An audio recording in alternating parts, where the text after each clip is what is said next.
E se um crime brutal tivesse sido oficialmente solucionado, mas da forma errada?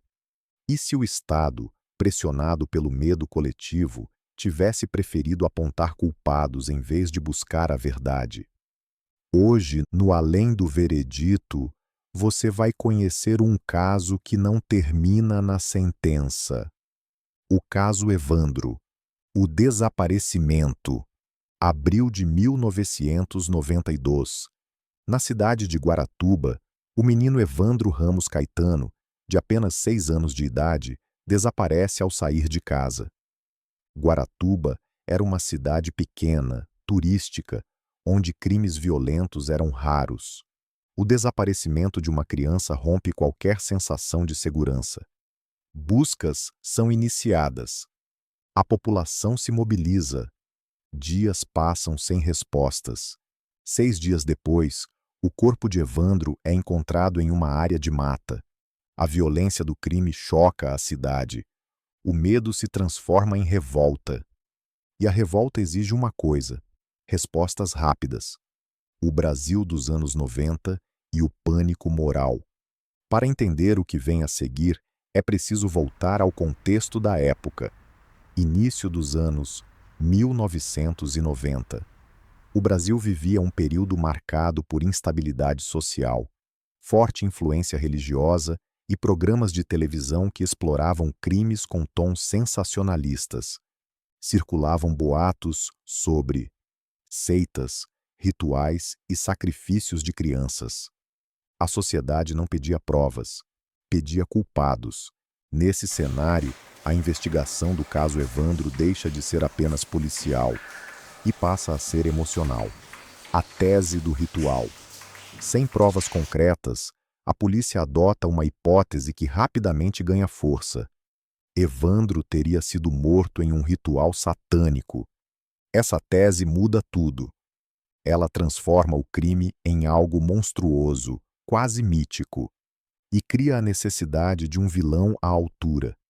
A investigação deixa de perguntar quem fez e passa a buscar quem se encaixa nessa história. Os acusados, os 7 de Guaratuba. 7 pessoas são presas e acusadas pelo assassinato. Ficariam conhecidas nacionalmente como os 7 de Guaratuba. Entre elas estavam Celina Abage, prefeita da cidade à época, Beatriz Abage, sua filha, Osvaldo Marcineiro, Vicente de Paula Ferreira, Davi dos Santos Soares, Ayrton Luiz Stoklos, Marta dos Santos Soares. Celina passa a ser tratada como a mentora intelectual do suposto ritual. Mas havia um detalhe grave. Não existia nenhuma prova material ligando essas pessoas ao crime. As confissões, como elas nasceram? Inicialmente, todos negam envolvimento. As confissões surgem apenas após longos interrogatórios. Anos depois, o Brasil descobre como essas confissões foram obtidas. Os interrogatórios foram gravados em fitas cassete.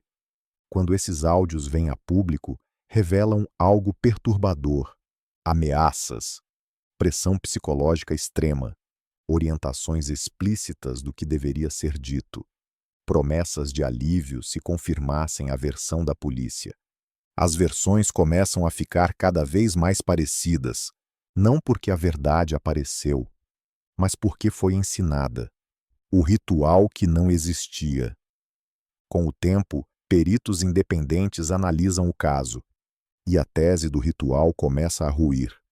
O corpo de Evandro não apresentava símbolos religiosos, padrões ritualísticos, elementos técnicos compatíveis com sacrifício. A conclusão posterior foi clara: o ritual nunca existiu. Ele serviu apenas para convencer a opinião pública, assustar o júri, justificar uma investigação frágil, o julgamento e as condenações. Em 1998, ocorre o julgamento. Mesmo sem provas materiais, mesmo com confissões questionáveis, mesmo com contradições gritantes, todos são condenados. As penas impostas foram: Celina Abage, 39 anos de prisão.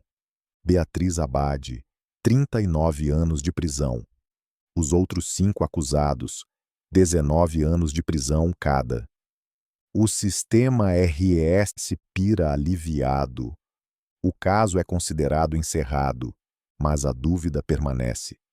O tempo, a prisão e as marcas. Os acusados passam anos presos. Famílias são destruídas.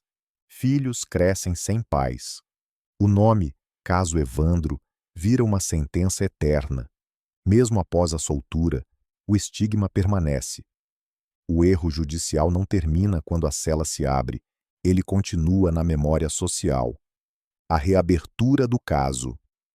Décadas depois, em 2018, o jornalista Ivan Mizanzuki lança o podcast Projeto Humanos, o caso Evandro. Com acesso às fitas, documentos e laudos, a narrativa oficial desmorona. As confissões não se sustentam. A investigação original é considerada contaminada. A tese do ritual é abandonada. As condenações são revistas. Decisões são anuladas. Os acusados são soltos. O vazio final. Mas uma verdade cruel permanece. O verdadeiro autor do crime nunca foi identificado com certeza. Evandro continua sem justiça plena, e os acusados carregam para sempre o peso de um crime que talvez não tenham cometido. Além do veredito. Reflexão final. O caso Evandro não é apenas sobre um crime. É sobre o que acontece quando o medo coletivo substitui a investigação. Quando o sistema prefere encerrar um processo a encarar a verdade. No fim, alguém pagou por esse crime. A pergunta que fica é: pagou quem deveria?